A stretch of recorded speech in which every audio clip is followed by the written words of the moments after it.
நாங்கள் நேசிக்கின்ற உறவுகள் அனைவருக்கும் அன்பு நிறைந்த வணக்கம்.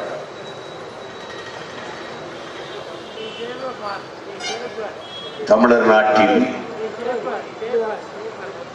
பல்வேறு அரசியல் கட்சிகள் பல்வேறு காலகட்டங்களில் பல தேர்தல்கள். ஆனால் இதுவரை கண்டிராத ஒரு புரட்சிகர அரசியலை, ஒரு மாற்று அரசியலை,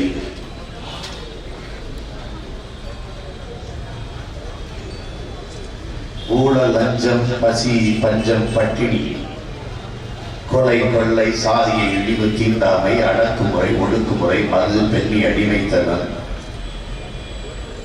இவை ஏதுமற்ற அனைவருக்கும் கல்வி, கல்விக்கேற்ற வேலை, அதற்கேற்ற சம்பளம், அதை கொண்டு பெருமை மிக்க வாழ்வு என்ற கனவோடு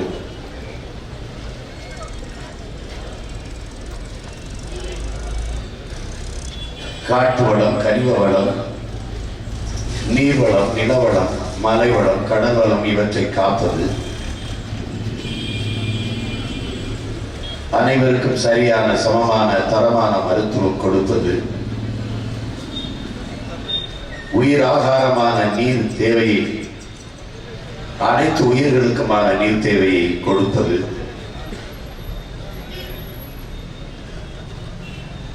இப்படி எண்ணற்ற கனவுகளோடு தன்னலமற்ற இந்த மண்ணுக்கும் மக்களுக்குமாக உழைக்க வேண்டும் என்கிற தூய எண்ணத்தோடு உங்கள் பிள்ளைகள் இந்த களத்திலே, இந்த காலத்திலே வந்து நிற்கிறோம்.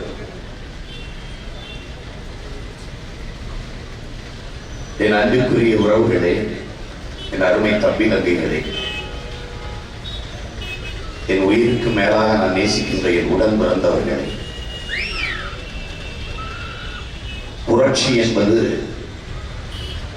ஒரு தலைகீழ் மாற்றம். மாற்றம் என்பது மானுட தத்துவம். மாறாது என்ற சொல்லை தவிர மற்றவை அனைத்துமே மாறிவிடும் என்கிறார் மாமேதை மார்க்ஸ். உங்கள் பிள்ளைகள் முன்னெடுக்கிற அரசியலும் ஒரு புரட்சி அரசியல் தான். ஏன் இது புரட்சி? எப்படி இது புரட்சி? வரலாறு என்னை விடுதலை செய்யும் என்ற முழக்கத்தை முன்வைத்து தொடக்கத்தில் எதையும் வீண் முயற்சி என்பார். அதை நீ வென்றுவிட்டால் விடாமுயற்சி என்பார்கள் என்றார் ஃபிடல் காஸ்ட்ரோ. தடம் பார்த்து நடப்பவன் மனிதன், தடம் பதித்து நடப்பவன் மாமனிதன் என்றார் ஃபிடல் காஸ்ட்ரோ. இந்த புரட்சியாளர் பிறக்கவில்லை என்றால் கியூபா நாடு இன்றைக்கு அமெரிக்காவின் இன்னொரு மாகாணமாகத்தான் இருந்திருக்கும். அவன் போராடி தன் தாய் நிலத்தை மீட்டான், தன் இன மக்களின் உரிமையை மீட்டார், அவர்களை சுதந்திர காற்றை சுவாசிக்க செய்தார். அடிமை நிலையில் இருந்த அவன் இன மக்களை விடுவித்தார். இது புரட்சி என்றால் உங்கள் பிள்ளைகள் முன்னெடுக்கிற இந்த அரசியலுக்கு பெயர் புரட்சிதான். 1000 ஆண்டுகள் அடிமையாக வாழ்வதை விட சுதந்திரமாக சாவது மேலானது என்ற தத்துவ முழக்கத்தை முன்வைத்து தன் தாய் நாட்டின் விடுதலைக்காக ஒரு புரட்சிகர அரசியலை முன்னெடுத்தான் ஹோசிமி. அதை போலவே அமைதியாக இருக்கத்தான் மரம் நினைக்கின்றது, ஆனால் காற்றதை அப்படி இருக்க விடுவதில்லை. நாம் என்ன ஆயுதம் எடுக்க வேண்டும் என்பதை எப்போதும் நம் எதிரிகள் தான் தீர்மானிக்கிறார்கள். போர் என்பது ரத்தம் சிந்துகிற அரசியல், அரசியல் என்பது ரத்தம் சிந்தாத போர் என்ற புரட்சிகர முழக்கங்களை முன்வைத்து சீன பெருந்தேசத்தின் உரிமைக்கு, விடுதலைக்கு அரசியல் செய்தவன், புரட்சி செய்தவன் மாசேத்து. இவர்களெல்லாம் செய்தது புரட்சி என்றால் உங்கள் பிள்ளைகள் நாங்கள் முன்னெடுக்கிற அரசியலும் புரட்சிகர அரசியல் தான். என் அன்பான மக்களே, கொஞ்சம் ரத்தம் தாருங்கள், நான் நிறைய சுதந்திரம் தருகிறேன் என்று இந்திய பெருநாட்டின் விடுதலைக்கு ராணுவம் கட்டி போராடிய புரட்சியாளர் சுபாஷ் சந்திர போஸ் தன் மக்களிடத்திலே இந்த முழக்கத்தை முன்வைத்து ஆதரவு கேட்டார். அடிமை நிலத்தின் உரிமையை மீட்க, தன் தாய் நிலம் இன்னொருவனுடன் அடிமைப்பட்டு விடக் கூடாது என்பதற்காக ஒரு புரட்சிகர அரசியலை, ஒரு ராணுவ புரட்சியை முன்னெடுத்தார். அவன் செய்தது புரட்சி என்றால் உங்கள் பிள்ளைகள் நாங்கள் முன்னெடுக்கிற அரசியல் புரட்சிகரமானதுதான். பாலுக்கு அழாத குழந்தை, கல்விக்கு இயங்காத மாணவன், வேலைக்கு அறையாத இளைஞன், இதுதான் என் கனவு இந்தியா என்ற புரட்சிகர முழக்கத்தை முன்வைத்து தன் தாய் நிலத்தின் அடிமை நாட்டின் விடுதலைக்கான புரட்சியை முன்னெடுத்தான் பகத்சிங். அவன் செய்தது புரட்சி என்றால் அவன் போன்ற வீர மரபர்களை முன்னத்தியராக கொண்டு உங்கள் பிள்ளைகள் முன்னெடுக்கிற அரசியலும் புரட்சிகரமானதுதான். ஆயிரம் ஆண்டுகள் அடிமையாக வாழ்வதை விட சுதந்திரமாக சாவது மேலானது. அதுவும் அந்த சுதந்திரத்திற்காக போராடி சாவது அதைவிட மேலானது என்ற புரட்சிகர முழக்கத்தை முன்வைத்து ஒரு நாடு, ஒரு இனம் என்றைக்கு முழுமையான விடுதலை அடையும், அது என்றைக்கு தனக்கென்று ஒரு தேசம் அடைகிறதோ, ஒரு நாடு அடைகிறதோ, அன்றுதான் அந்த இனம் முழுமையான விடுதலை அடையும். இதை உணர்ந்து தெரிந்து அறிவிலே, ஆற்றலிலே, கொடையிலே, வீரத்திலே, மானத்திலே எல்லாவற்றிலும் சிறந்து விளங்குகிற எனது இனம் உலகத்தில் எல்லா மொழிகளை தேசிய இனங்களையும் போல உயர்ந்து சிறந்து பெருமை பெற்று விடுதலை பெற்று வாழ வேண்டும் என்கிற லட்சிய கனவோடு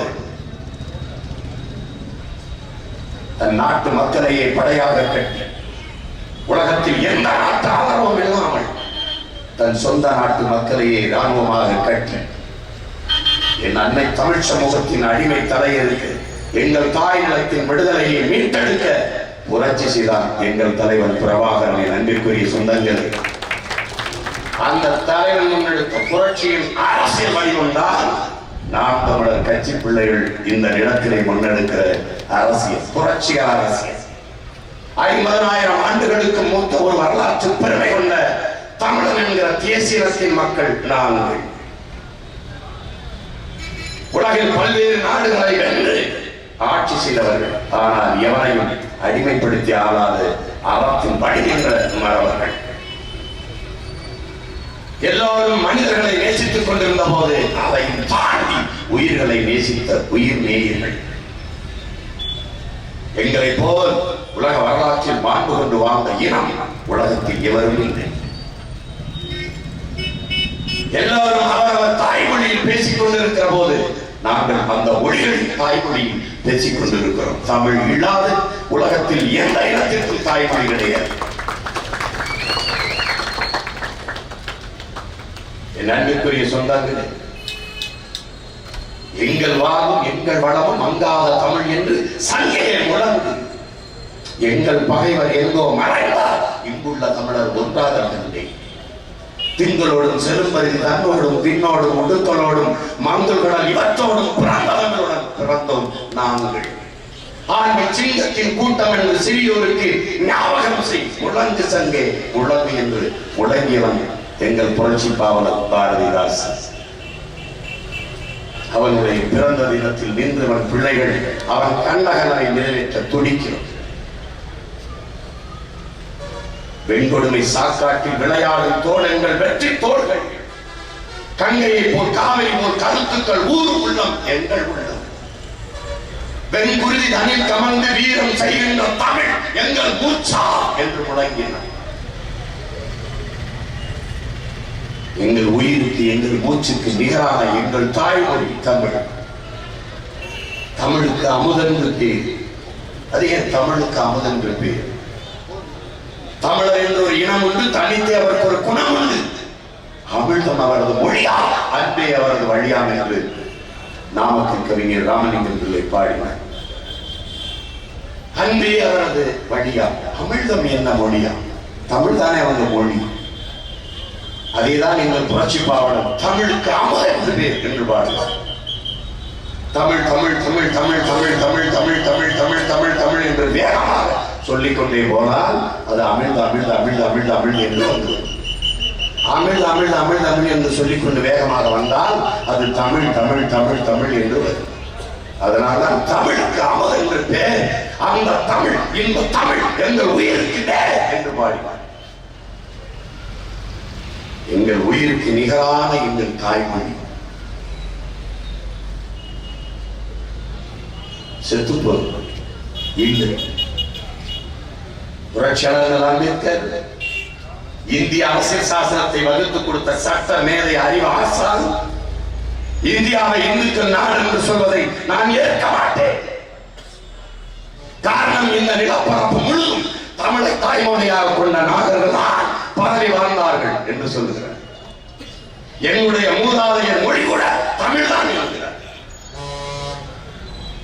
அதே மேற்கு வங்கத்தின் முதலமைச்சராக இருந்த பொதுவுடைமை தத்துவத்தின் பிதாமகனாக இருக்கிற ஐயா ஜோதி பாசு, ஆமாம் அம்பேத்கர் சொல்றதை நான் ஏற்கிறேன் என்றார்.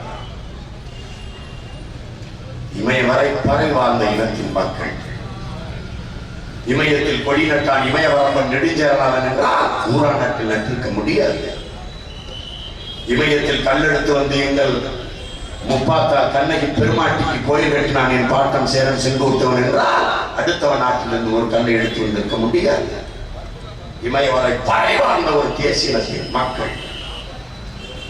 ஆனால் இன்று தமிழன் நாட்டி தமிழன் நாட்டி தமிழன் வீட்டி தமிழன் ஏற்றி தாய்மொழி இல்லை. மணக்க வரும் செந்தனிலே குளிராயில்லை, தோப்பில் நிழலாயில்லை, தனிப்பெரிதாம் துன்பம் இது தமிழகத்தின் தமிழ் திரை தமிழ்தான் இல்லை என்று வருந்தி பாடினார் பாவேந்தர் பாரதிதாசன். இது தமிழர் நாடு.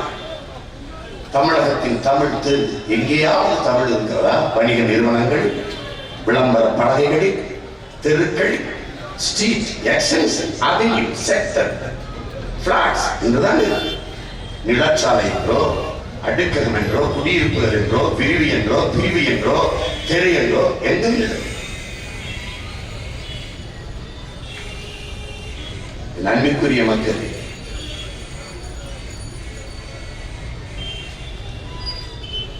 மூவாயிரம் ஆண்டுகளுக்கு முன்பு ராமாயணம், மகாபாரதம் போன்ற இதிகாசங்களை தந்த மொழி சமஸ்கிருதம் இன்னைக்கு இல்ல, சிதைந்து அழிந்து போனது. 2600 ஆண்டுகளுக்கு முன்பு உயிர்களை கொள்வது பாவம் என்று போதித்த புத்தகின் பாரி மொழி இன்று இல்லை, யாருடைய தாய்மொழியாகவும் இல்லை.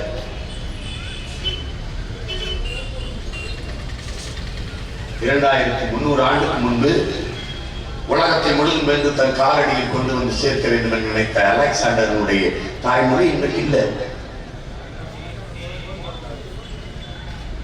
உலகத்தின் வரலாற்று போக்கையை மாற்றிய இயேசுநாதர் பேசிய தாய்மொழி அறமாய்க்கு இல்லை.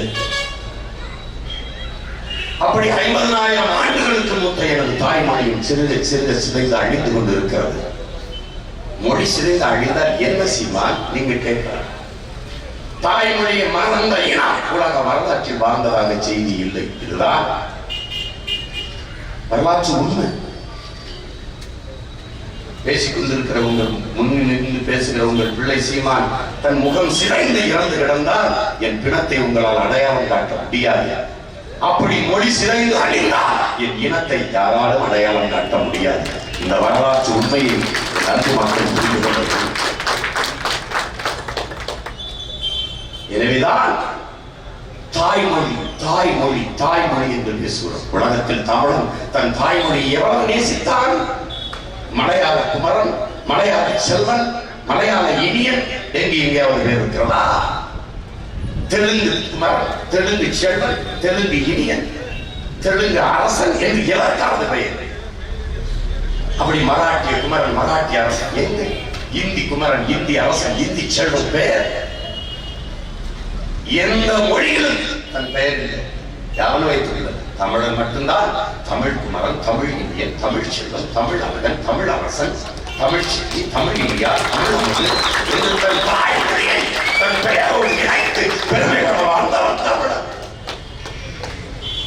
இந்த தாய்மொழி சிதைந்து அழிந்து போது ஒரு நாட்டை அழிப்பதற்கு யானை படை, குதிரை படை தேவையில்லை, வீரங்கி தேவையில்லை, குண்டுகள் தேவையில்லை, துப்பாக்கி தேவையில்லை, ஒரு உயிரை கொள்ள வேண்டியதில்லை, ஒரு ரத்தம் பூமியில் சிந்த வேண்டியது இல்லை.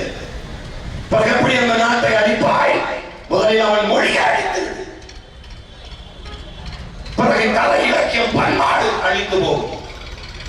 தானே அந்த இனம் அழிந்து போகும். இனம் அழிந்தால் நாடு அடிமையாகும், அழிந்து போகும். ஏறக்குறை என் மொழி செத்து, என் கலை இலக்கியம் பண்பாடு எல்லாம் செத்து, என் நாடு அழிந்து போயிடுச்சு. இதை ஒத்துக்கொண்டு முடிஞ்சிருச்சு. எந்த தமிழனுக்கும் தமிழ் பேச வரல. சத்தியம் பேசுறவங்க உண்மையை பேசுறேன். எங்களுக்கு தெரிஞ்சது ஒண்ணுதான், சத்தியத்தை பேசுவோம், கொஞ்சம் சத்தமா பேசுவோம், உண்மையை பேசுவோம், கொஞ்சம் உராக்க பேசுவோம், ஓங்கி பேசுவோம்.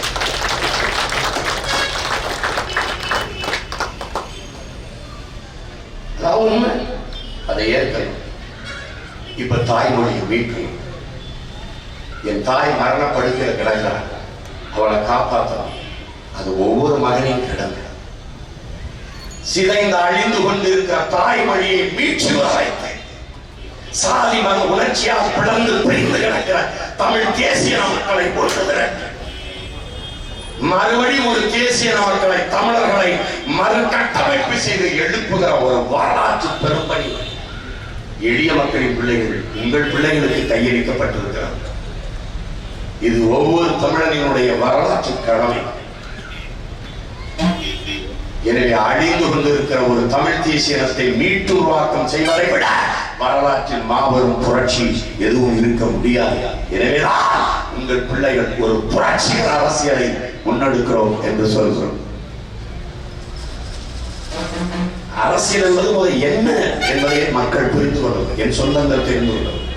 கருணாநிதி செய்த அல்ல அரசியல், அது கொடுமை, அது பேர் அரசியல். உலகின் பல்வேறு நாடுகளில் பல்வேறு தேசிய இனங்கள், அடிமைப்பட்டு கிடந்த இனங்கள் அரசியல் செய்து உரிமையை பெற்றது. உரிமையை பெறுவதற்கு அரசியல் செய்தார். ஆனால் தமிழ்நாட்டில் தமிழர்கள் 50 ஆண்டுகளாக உரிமையை இழந்த அடிமையாளருக்கு அரசியல் செய்து கொண்டிருக்கிறார்கள். இதுதான் வரலாற்று பெருங்கொடுமை, பெருந்துயர். ஒரு மனிதனுடைய பொருளாதாரம், அரசியல், அதிகாரம், இது மூன்றில் ஏதாவது ஒன்று பிறரிடத்தில் இருந்தாலே அவன் அடிமையாகி விடுவான். ஆனால் நீண்ட காலமாக என் இன மக்களுக்கு அவங்களுடைய பொருளாதாரம், அவர்களுடைய அரசியல், அவர்களுடைய அதிகாரம் மூன்றும் அடுத்த இடத்திலே இருக்கிறது. அப்படி என்றால் நாங்கள் எவ்வளவு கீழான அடிமை, எவ்வளவு கீழான அடிமை. வர்த்தகம் செய்ய வந்தான் வெள்ளைக்காரன், என்ன செய்தான்? மிளகு வாங்கி இருக்க வந்தான். வந்தவரிடத்தில் என்னுடைய பொருளாதாரம் போயிட்டது, கை கட்டிட்டேன், அதிகாரம் அரசியல் அவன்கிட்ட போயிடுச்சு, அடிமையாயிட்டேன். எத்தனை ஆண்டுகள் போராட்டம் நகரட்ட. இன்னைக்கு ஜெயலலிதாமையாட்ட அதிகாரம் இருக்கு, கருணாநிதியாட்ட அதிகாரம் இருக்கு. நமக்கானதா, நாட்டுக்கானதா, மக்களுக்கானதா? இல்ல, அவர்களுக்கான, அவர்களுக்கான. எல்லாம் குறு குறு நில மன்னர் அமைச்சர்கள் எல்லாம் அப்படியே எத்தனை லட்சக்கணக்கான கோடிகளை பதுக்கி ஒதுக்கி வைத்து அதை பாதுகாக்க பதவியில் இருக்க துடிக்கிறார்கள் என்பதை அறிவார்ந்த எனது சொந்தங்கள் சிந்திக்கணும். பெருந்தலைவர் காமராஜர் செய்ததும் அரசியல், பெருமகன் கக்கன் செய்ததும் அரசியல், இன்னைக்கு ஐயா கருணாநிதியும் ஜெயலலிதாவும் செய்த அரசியல் என்றால் அரசியல் என்பது அரசியல் என்பது முழுக்க முழுக்க மக்களுக்கான சேவைதான். இது பெருந்தலைவர் காமராஜர் சொல்றார், மக்களுக்கான சேவைதான் அரசியல். அரசியல் என்பது மக்களின் மீது அதிகாரத்தை செலுத்துகிற விவகாரம் அல்ல, அது மக்களுக்கு ஆற்றப்படுகிற தொண்டு என்கிறார் என்னுடைய தலைவர் மேதவேலி பிரபாகர் அவர்கள். அறிவு சிறந்த எனது பெற்றோர்களே, என் பேரன்பிற்குரிய எனது சொந்தங்களை உடன் பிறந்தவர்களே, இந்த நாள் இந்த நிலையில் 5க்கும் 10க்கும் அரிசிக்கும் பருப்புக்கும் வேட்டிக்கும் சேலைக்கும் கையேந்தி நிற்கிற நாம் நிற்க வேண்டிய இந்த நிலைக்கா நமது முன்னவர்கள் போராடினார்கள். இந்த கேடு கட்ட பணநாயகத்திற்காக நமது முன்னோர்கள் போராடினார்கள். பணம் இருப்பவன் தான் அரசியல் செய்ய முடியும் என்கிற நிலை உருவாகத்தான் நமது முன்னோர்கள் போராடினார்கள்.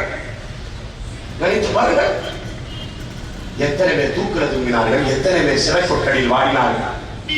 அன்பான மக்களே, மாடு கூட இழுக்க திணறுகிற செக்கை இந்த மண்ணின் விளையாட்டாக நமது பாட்டன் பாபுஜி இழுத்தான் என்பதை நீங்கள் மறந்துவிடக் கூடாது.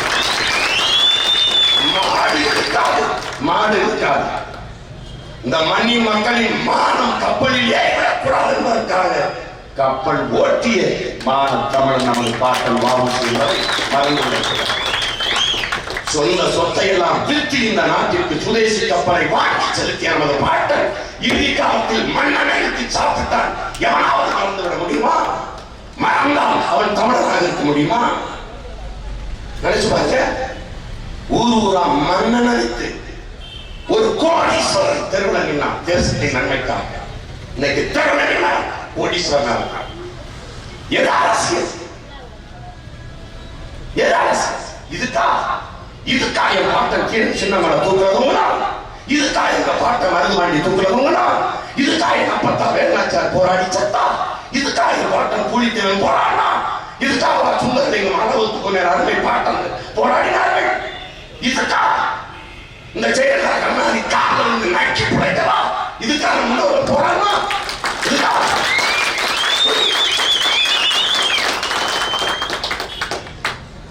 நல்ல வாய்ப்பா அவங்க எல்லாம் இதை பார்க்க இல்லை. கால கொடுமை, கால கொடுமை. நீங்க காலங்காலமா செஞ்ச துரோகத்துக்கு உங்க பிள்ளைகள் நெஞ்சு வெடிக்க கத்திக்கிட்டு 50 ஆண்டுகளா மாறி மாறி உதயசூரிய ரெட்டலை, உதயசூரிய ரெட்டலை, உதயசூரிய ரெட்டலைன்னு போட்டு எங்களை தூக்கி தருவிடும். என்ன வச்சிருக்கீங்க? எங்களுக்கு என்ன இருக்க? குடிக்க தண்ணி இருக்கா? வச்சிருக்கீங்களா? எங்க இருக்கு தண்ணி? எங்க வச்சிருக்கீங்க? ஏரியிலையா, ஆறுலையா, குளத்துலையா, குட்டையிலையா, கம்மாயிலையா, ஊருணியில? எங்க? கடை கடை. எங்க தாத்தனும் பாட்டும் ஏரியில, ஆறுல, குளத்துல குடிச்சான். எங்க அப்பா குழாயில குடிச்சான். நாங்க போத்தல குடிக்கிறோம். எங்க பிள்ளை எதுல தண்ணி? இவன் குறவழியாவது கடிச்சு ரத்தம் தான் குடிக்கும். எங்க இருக்கு ஒரு தண்ணி? முடிச்சு விசியில மலை வச்சிருக்கோம். காடு, ஏரி, குளம், கண்மாய் ஒண்ணுமே இல்லை. எல்லாவற்றையும் முடிச்சு வச்சு எல்லாம் திருட்டு போய் அடி பண்ணி விற்பான். அதான் அரசாங்கம் தடுக்கும். அரசாங்கம் திருடி இருக்குது.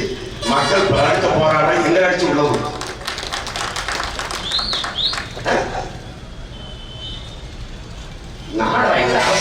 மன்னராட்சி குலத்தில் கூட அப்படி இல்லை. மன்னர் ஆழ்வார், மன்னருக்கு பிறகு மகன் வாரிசாவார், மகனுக்கு பட்டம் சொல்லுவார்கள். அப்புறம் ஒருத்தர் வருவான், அந்த மகனுக்கு பட்டம். என்ன அது மக்களாட்சியா மன்னராட்சி? கருணாநிதி மகன் வரணும், அப்புறம் மகன் வரணும், இன்னொரு மகன் வரணும். திண்டுக்கல்லையா, ஆத்தூர்லையா அங்க பெரியசாமி நிற்கணும், பழனிலையா மகன் நிற்கணும். என்னடா கட்சியா நாடா? இதுக்கு பேர ஜனநாயகம்? இதுக்கு பேர ஜனநாயகம்? ஒரு கட்சியில ஒரு மாவட்டத்தில் 2 தொகுதியில் வேட்பாளர். கட்சி கருணாநிதி தலைவர், மகன் இளைஞரணி, அவரே பொருளாளர், மகள் மகளிர் அணி. இந்த கட்சி நாட்டுக்காக இருக்குதா? யாருக்கு? விஜயகாந்த் வச்சு தலைவர் அவர், பொண்டாட்டி மகளிர் அணி, மச்சின இளைஞர் அணி. இது கட்சியா கம்பெனியா? எல்லாம் நாட்டுக்காக. இவ்வளவு பெரிய நாட்டுல மகளிர் அணிக்கு ஒரு மகள் இல்லை, இளைஞர் அணிக்கு ஒரு இளைஞர் இல்லையா? ஒரு கட்சியில இருக்கு 2 பெரிய பதவி ஒரே ஆளுக்கு. யாராவது திமுக எந்திரிச்சு கேள்வி கேட்க முடியுமா? கேட்க முடியாது. ஏன்? அவ்வளவு பெரிய ஜனநாயகம் அந்த கட்சிகள் இருக்கு. 2 பதவி இருக்கு, பெரிய பதவி. இளைஞரணி உனக்கு, பொருளாளர் உனக்கு. யார் கேட்டா? கேட்க முடியாது. அறிவார்ந்த சொந்தங்கள் அதை சிந்திச்சு பார்க்கலாம். எது அரசியல்? முதல்ல எது அரசியல் தெரியணும்ல. இந்த அரிசியின் பருப்புமா அரசியல்? இந்த வேட்டியின் சேலைமா நமக்கு அரசியல்? கொடுக்கிற இலவசமா அரசியல்? மக்களுக்கான சேவை என்றால் இலவசம் பெற வேண்டிய நிலையில் இல்லாத தன் நாட்டு மக்களின் வாழ்வாதாரத்தை, பொருளாதாரத்தை வளர்த்தெடுப்பதுதான் அரசியல். அதுதான் அரசியல். இந்த 50 ஆண்டுகள்ல 50 ஆண்டுகள்ல யாருடைய வாழ்க்கை தரம் மேம்பட்டு யார் உயர்ந்திருக்கார்? என்ன நடந்திருக்கு? ஒரு தடவை ஒருத்தர் ஒரு மிக்சி இலவசம் வாங்கினான். அடுத்த முறை வரும்போது இல்ல போன தடவை நான் இந்த வசதி இல்லை நான் வாங்கினேன், இந்த தடவை நான் வளர்ந்துட்டேன், எனக்கு இலவசம் வேண்டாம்னு சொல்ற யாராவது ஒரு இருக்கிறாங்களா? மறுபடியும் என்ன கிடைக்கும் கையேந்தி நிற்கிற நிலைமையில என் மக்கள் நின்னா இலவசம் வளர்ச்சியா வீழ்ச்சியா? வளர்ச்சியா வீழ்ச்சி. இதையே சாதனை என்று 50 ஆண்டுகளா சொல்லி சொல்லி சொல்லி சொல்லி நம்மளை ஆட்சி செய்திருக்காங்க. அதுவா ஆட்சி? ஆறுதலால் காயங்கள் ஆறாது, அழுவதனால் எதையும் அடைந்து விட முடியாது, தூரல்களால் பயிர்கள் விளையாது என்று நமது பெருமகன் ஐயா குன்றக்குடி அடிகளார் சொல்லுகிறார். என் தேசத்தை நாசமாக்கிய ஒரே சொல் இலவசம். என் மக்களை பிச்சைக்காரனாக்கின ஒரு திட்டம், அதை சாதனை என்று 2 பேரும் படிச்சுக்கிட்டு நான் தான் சலுகை கொடுத்தேன், நான் தான் போனஸ் கொடுத்தேன், நான் தான் மானியம் கொடுத்தேன், நான் தான் இலவசம் கொடுத்தேன், நான் தான் நிவாரணம் கொடுத்தேன். இது 5 தவிர 50 ஆண்டுகளில் ஒரு தொலைநோக்கான ஒரு நீண்டகால வளர்ச்சி திட்டம் ஒன்று இல்லை. ஏதாவது இருக்கா? இல்லை. கல்வி ஒரு மனிதனுக்கு அடிப்படை உரிமை. உலகம் முறை அப்படித்தான் இருக்கு. கல்வி ஒவ்வொரு மனிதனுக்கும் அடிப்படை உரிமை. அறிவை கொடுப்பது அரசின் கடமை. உயிர் காக்கும் மருத்துவத்தை தன் மக்களுக்கு கொடுப்பது அரசின் கடமை. அதை பெற வேண்டியது அவருடைய உரிமை. குடிநீர் உயிர் ஆதாரமாக இருக்கு, குடிநீரை கொடுப்பது அரசின் கடமை. அது ஒரு மனிதர்களுக்கானதா மட்டுமல்ல. இந்த குடிநீர் எல்லாருக்குமான தேவை, எல்லா உயிர்களுக்குமான தேவையாக அதை கொடுக்க வேண்டியது அரசின் கடமை. ஆனால் அது கொடுத்திருக்கிறா? அதான் நம்ம எழுப்புற கேள்வி. இல்லை, இது யாருக்கு? தனியார் முதலாளிகிட்டே. கல்வி தனியார் மயம், மருத்துவம் தனியார் மயம், தண்ணீர் தனியார் மயம், சாலை தனியார் மயம், மின்னுற்பத்தி தனியார் மயம், போக்குவரத்து தனியார் மயம், வானூர்தி விமானம் தனியார் மயம், எல்லாமே தனியார் மயம். சாராய கடை மட்டும் அரசு மயம். சாராய ஆலைகள் முதலமைச்சர். இக்கச்சரிந்த பெற்றோர்கள் பேரன்பின் இனிய தம்பி தம்பி எழுதியிருக்கீங்க. இந்தியாவில் எந்த மாநில முதலமைச்சர் சாராய ஆலை காய்ச்சலாம்? எந்த மாநில முதலமைச்சர் சாராய தொழிற்சாலை? நம்ம மாநில முதலமைச்சர் தான் 2 பேருமே வச்சிருக்காங்க. 2 பேர். இது நுட்பமா இந்த அரசியலை நீங்க புரிஞ்சுக்கணும். எது செய்தாலும் கலைஞர் குடும்பமும் கலைஞர் ஐயாவும் எது செய்தாலும் எதிர்த்து செய்வார்கள். அம்மையார் ஜெயலலிதா, அம்மையார் ஜெயலலிதா அவர்கள் எது செய்தாலும் அதை எதிர்த்து பேசுவதும் எழுத்து செய்வதும் தான் திமுகவின் கொள்கை. வேற ஒண்ணும் இல்லை. திமுக ஏறினா அம்மையார் ஜெயலலிதாவையும் அந்த கட்சியும் திட்டணும், இவங்க ஏறினா இந்த கட்சியும் அந்த தலைவரையும் திட்டணும். அதான் தத்துவம். கொள்கை செத்து போச்சு. இப்ப இருக்கிற கொள்கை என்பது அவர்களுக்கு கொள்கை என்றால் கை கொள்ளும் அளவு அதான் கொள்கை. அதான் வச்சிருக்கிறாங்க. முடிஞ்சவரை பதுக்கு, முடிஞ்சவரை ஒதுக்கு, எத்தனை லட்சம் கோடிகளை பதுக்கி ஒதுக்கி வை, இதை பாதுகாக்க கடைசி வரைக்கும் பதவியில இருக்கு. இதுதான் தத்துவம். வேற ஒண்ணு செத்து போச்சு. ஆனா எது செய்தாலும் எதிர்த்து செய்கிற ஐயா கலைஞர் அவர்கள் ஆட்சிக்கு வந்தாலும் அம்மையார் ஜெயலலிதாவுடைய சாராய ஆலையிலிருந்து சரக்கு டாஸ்மாக்ல ஓட்டுறாங்க. அம்மையார் ஜெயலலிதா முதலமைச்சரானாலும் ஐயா கலைஞர் அவருடைய சாராய ஆலைகளை சரக்கு எடுத்து இந்த டாஸ்மாக்ல வைக்கிறாங்க. அப்ப அவங்க 2 பேருக்கும் பகையா இருக்கு. எது செய்தாலும் செய்யற நீங்கள் உங்க 2 பேருக்கு ஆலை வந்து சரக்கு எடுத்து குடிக்க வச்சுக்கிற சாகடிக்கிறீங்க. எங்களை முட்டாப்பை மட்டும்தானே நீங்க இவ்வளவு காலம் வண்டி விட்டுருக்கீங்க. எத்தனை தடவை மேடைக்கு மேடை நீங்க படிக்கிறீங்க. தாலிக்கு தங்கம் கொடுத்தேன், தாலிக்கு தங்கம் கொடுத்தேன். ஒரு அரப்பனை தாலி கூட வாங்கி எங்க பொண்டாட்டிக்கு கட்ட முடியாத பக்கத்த நிலை எங்களை வைத்தறிய. ஒரு அரப்பனை ஒரு பொட்டு தாலி வாங்கி கட்ட வைக்கல. மான தமிழருக்கு வெறும் மானங்கட்டு போய் ஒரு அரப்பன் தாலி வாங்கி கட்ட முடியாது. நமக்கு எதுக்கு பொண்டாட்டி? எதுக்கு பொண்டாட்டி? அப்புறம் நம்ம பிள்ளைய கடைசி வரை எப்படி காப்பாற்றுறது? காரணம் இருக்குது. ஒரு பொட்டு தங்க வாங்கி பொண்டாட்டி கட்ட முடியாது. எதுக்கு பொண்டாட்டி? மானங்கட்ட மக்களாக என் மக்களை நிறுத்தி இலவசமா அரிசி போட்டா தான் வாங்கி சாப்பிட முடியும். எவ்வளவு பெரிய வளர்ச்சி, வாழ்வாதாரம், எவ்வளவு பொருளாதாரத்துல தமிழர் மேம்பட்டு இருக்காங்க. 2 ரூபாய்க்கு அரிசி போட்டாரு ஐயா கலைஞர். 2 ரூபாய்க்கு 2 ரூபாய்க்கு தான் வாங்கி சாப்பிட முடியற அளவு வசதி. ஆனா இவன் ஆண்டு ஒன்றுக்கு 25,000 கோடிக்கு குடிக்கிறான். 2 ரூபா தான் அரிசிக்கு செலவழிக்க முடியும். ஆனால் 25,500 கோடிக்கு ஒரு ஆண்டு ஒன்று குடிக்கிறான். நுட்பமா கவனிங்க. போன பொங்கலுக்கு 270 கோடி டாஸ்மாக் வியாபாரம், இந்த பொங்கலுக்கு 290 கோடி. அப்படின்னா வளர்ச்சி. குடிகார ஆண்டுதான் வளர்ந்துட்டு இருக்கான். இதுலதான் வளர்ந்து, வேற இதுல வளர்ற நாடு.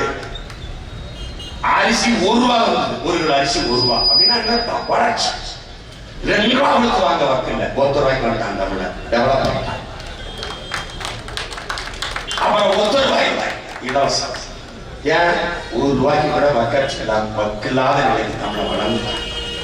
1 ரூபாய் என்ன சொல்ல வராங்க? மொத்தமா உங்க பிச்சைக்காரன் இலவச அரிசி. சாதனை என்ன சாதனை? இலவசமா அரிசி.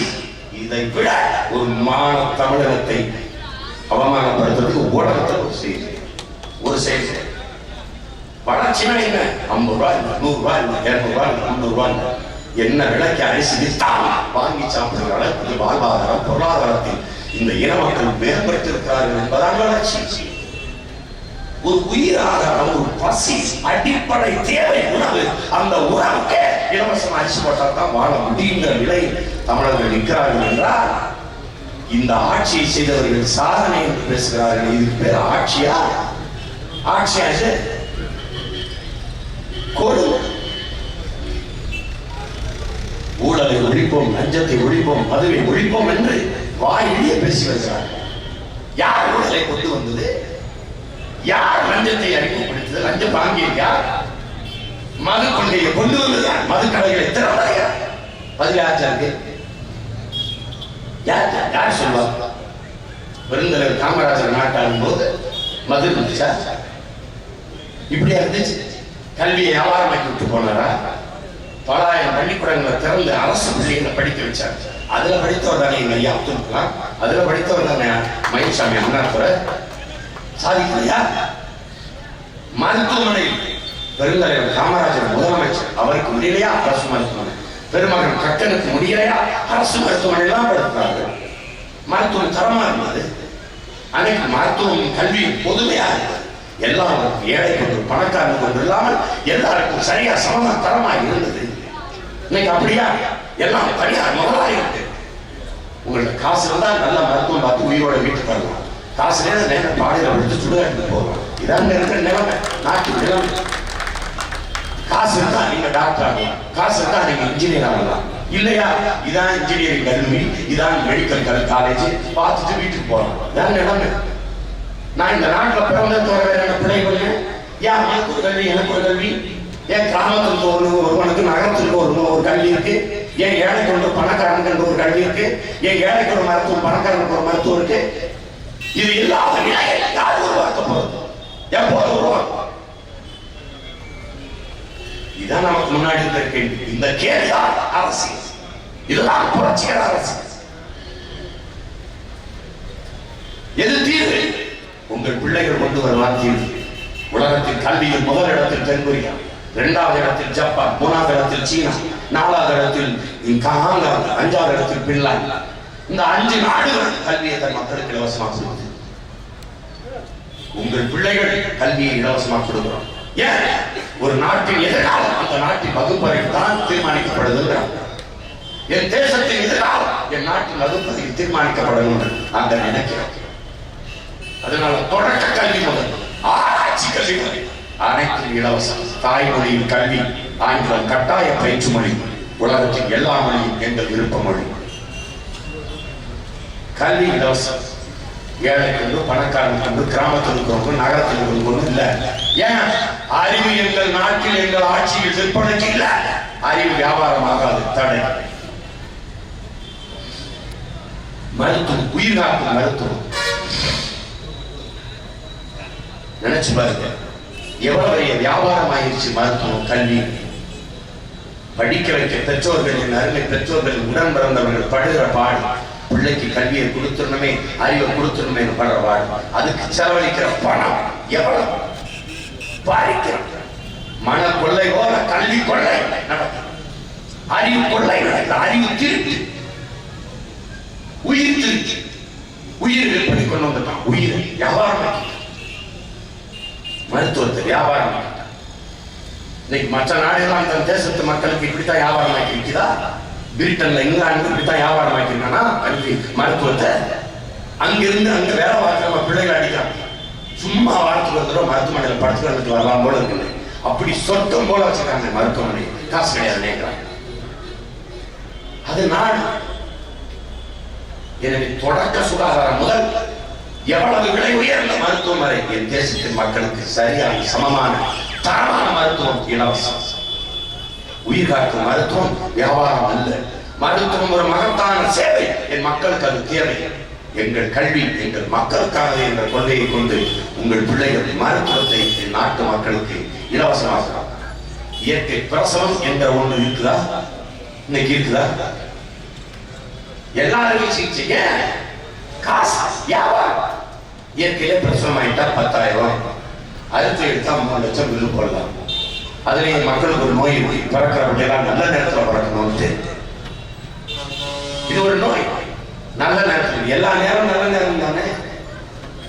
நாம இரவுல நிக்கிறோம், ஒருத்தன் பகல்ல நிக்கிறான். ஒரு நாட்டுல நாம படுக்க போறோம், படைக்க போறோம்.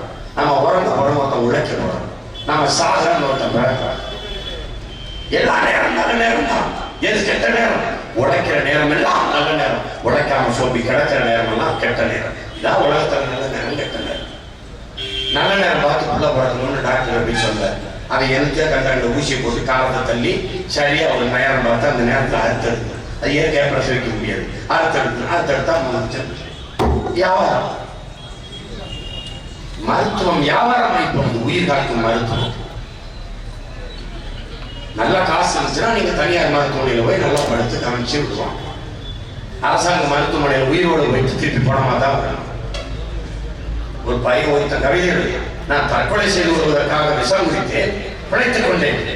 காரணம் அந்த விஷத்தில் கலப்படம். என்னை மருத்துவமனையில் சேர்த்தார்கள், சத்தே போனேன். காரணம் மருந்தில் கலப்படம். விஷத்தை குடிச்சு குறைச்சிக்கிட்டான், ஏன்னா விஷத்துல கலப்படம் பண்ணியிருந்தான். மருத்துவமனையில் சேர்த்தான், மாத்திரை கொடுத்தா செத்து போறான், ஏன்னா மாத்திரையில கலப்படம். இதுதான் இங்க இருக்கிற மருத்துவ நிலை. இதை மாற்றணும் உங்க பிள்ளைகள் நினைக்கிறோம். அதுதான் மாற்றம்.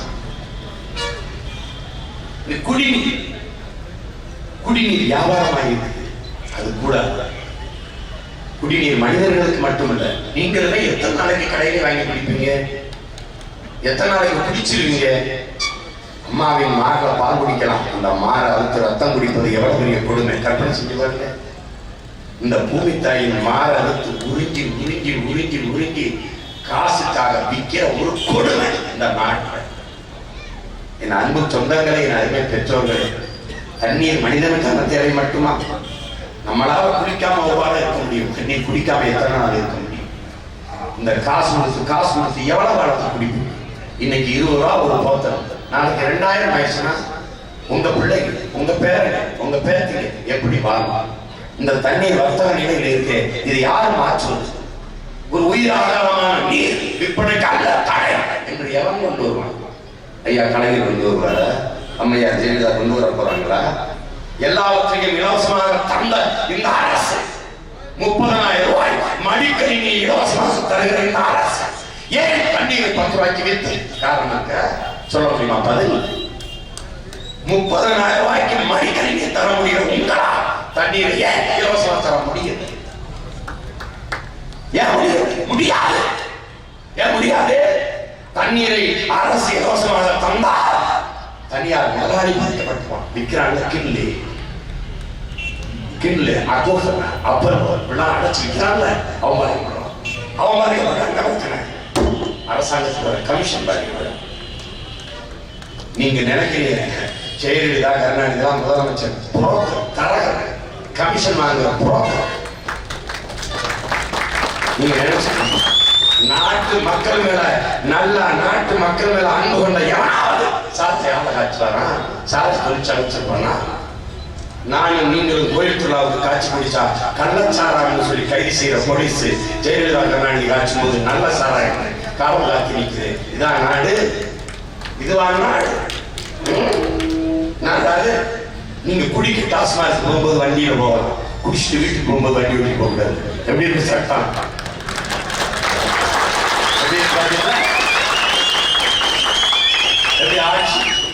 நாடு. குடிச்சிட்டு குடிக்க போகும்போது போகலாம், விட்டு போய் பிடிக்கலாம், போவான். குடிச்சிட்டு வச்சு வண்டி விட்டு நடந்து உருண்டு போகணும், தவறு போகணும், நடந்தே ஒரு நாடு. அவன் எவ்வளோ ஒருத்தன் நஷ்டத்துல ஒரு ஆவி பாருங்க டோர் டெலிவரி பண்ற, லாபத்துல ஒரு டாஸ்மார்க் ஆஃப் டோர் டெலிவரி பண்ண மாட்டிய. நான் போன் அடிச்சு கொடுக்குறேன் அப்படின்னா நான் குடிச்சு வண்டியோட ஓடிக்கல என்ன என் வேட்டி சட்டை அவங்க வேண்டியதும் இல்லை. என்ன நாடு ஆட்சி சாதனை சாதனை. தமிழ் மக்களே, என்னை பெற்ற பேரண்டிற்குரிய சொந்தங்களே, இனிமேலாவது சிந்தித்து பார்த்து செய்யுங்க. எங்களை கொண்டாந்து உச்சந்தில நிறுத்தி கத்த விட்டீங்க. நான் படம் எடுத்து பிழைக்க பஞ்சம் பிழைக்க பரமொழி வந்து வண்டிக்கு போனேன். பழைய 50 ரூபாய்க்கு மொழாய் வித்துட்டு வண்டியை பிடித்தாரு. இந்த சினிமா மேல ஆசையில பட்டாளத்தில் சேர்த்து விடணும்னு நினைச்சாரு. சினிமா மேல ஆசையில அப்பாவை கேட்காம 150 ரூபா மேடம் வித்தாடி தந்தாரு. என்ன வேலை செஞ்சுக்கிறீங்க பார்த்தீங்களா? நான் புடைக்கிற புடம் கொடுத்து நான் இவங்களையும் சேர்த்து எடுத்து சிவசங்கரன் படி சொன்னா பார்த்தீங்களா? அம்புட்டையும் படிச்சுட்டு என்னால் அவமாக்கியும் நாசமா போச்சு. அதை இப்ப திட்ட மாட்டான். ஒரு நாள் என்னை இந்த மனுஷன் என்னை பாடாப்படுத்தி நான் எங்க அண்ணனை திட்டுறல, இந்த ஆளு நாடு வந்து கேட்டாங்க. அவர் பாட்டுக்கு இருக்க வேண்டியதாங்க. அவர் பெத்த புள்ள கொண்டாட்டி குடும்பம் ஏன்னா பெத்த பிள்ளைக்கெல்லாம் பதவி கேட்டு நிற்கிற தலைவனைங்க. பெத்த பிள்ளையெல்லாம் நாட்டு விடுதலைக்கு படிக்கிறாங்க. தலைவனை போல உலக வரலாற்றில் தலை சிறந்த தலைவனை, அந்த தலைவனை நேச்ச உண்மைக்கு நான் வந்து உங்க முன்னாடி கற்றுக்கிறேன். அவர்கிட்ட கேட்டேன், யாருமே நம்மளை ஆதரிக்கலையே, நம்ம எதுக்குமே இந்த வேலையை செய்யணும் அப்படி சொல்லக்கூடாது. பாவம் மக்கள் ஒரே வார்த்தை அப்படி வச்சு, நீங்களா பாவம், நீங்களா நாங்களும் பாவம், நீங்களா பாவம்.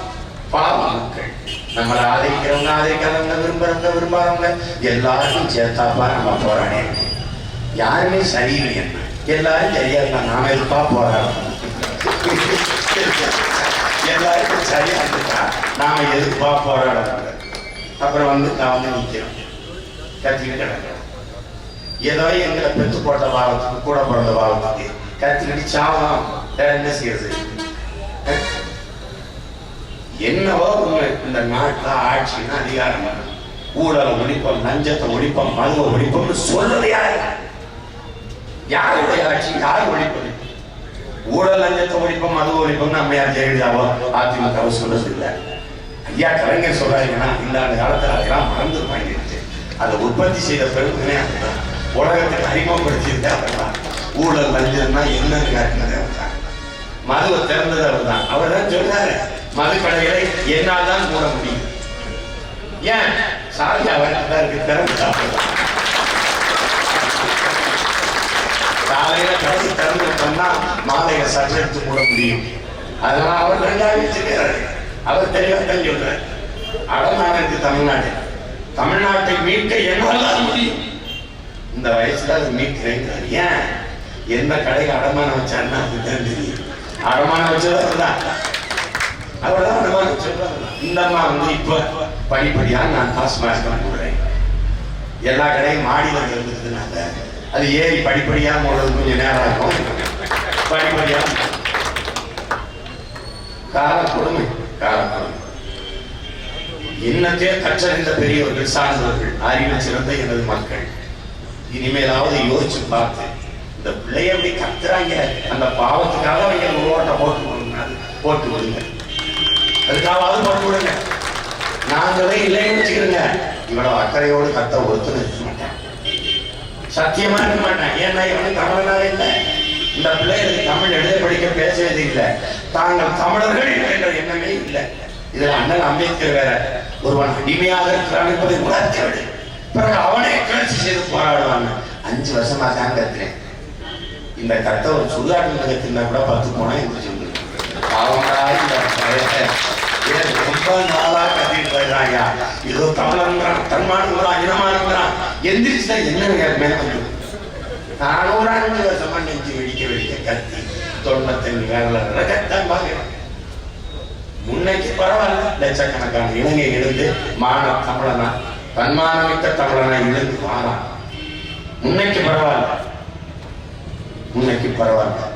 நம்பிக்கை இருக்குது, நம்பிக்கை இருக்குது. நல்லவர்கள் கூட தோற்றதாக வரலாற்றில் செய்தி உண்டு. நம்பிக்கை கொண்டவர்கள் தோற்றதாக செய்தி ஒருவனாலும் தோற்கடிக்க முடியாது. நம்பிக்கை நீ தோற்கிறவரை என்று மாவீரன் சுபாஷ் சந்திர போஸ் சொல்றான். அந்த நம்பிக்கை கொண்டு உங்கள் பிள்ளைகள் நிற்கிறான். என்னை கேட்கிறான், என்ன திமிர்ல இந்த சீமான் 234 தொகுதியில் போட்டு போனான். தமிழன் என்கிற பெருமிதத்திலும் திமிரிலும் தான் சீமான் 234 தொகுதியில் பரிசு. பணம் இல்லையே, ஆமா இல்ல. ஆனால் உண்மையின் நேர்மையாக பணம், பதவி, புகழ், போதை எதற்கும் அடிமையாக தன்னலமற்ற என் மண்ணுக்கும் மக்களுக்குமாக உழைக்க வேண்டும் என்கிற தூய மனம் எனக்கும் என் தம்பிமார்களுக்கும் என் தங்கைகளுக்கும் இருக்கிறதாலே இந்த நிலத்திலே தேர்தலிலே போட்டி போடுவோம்.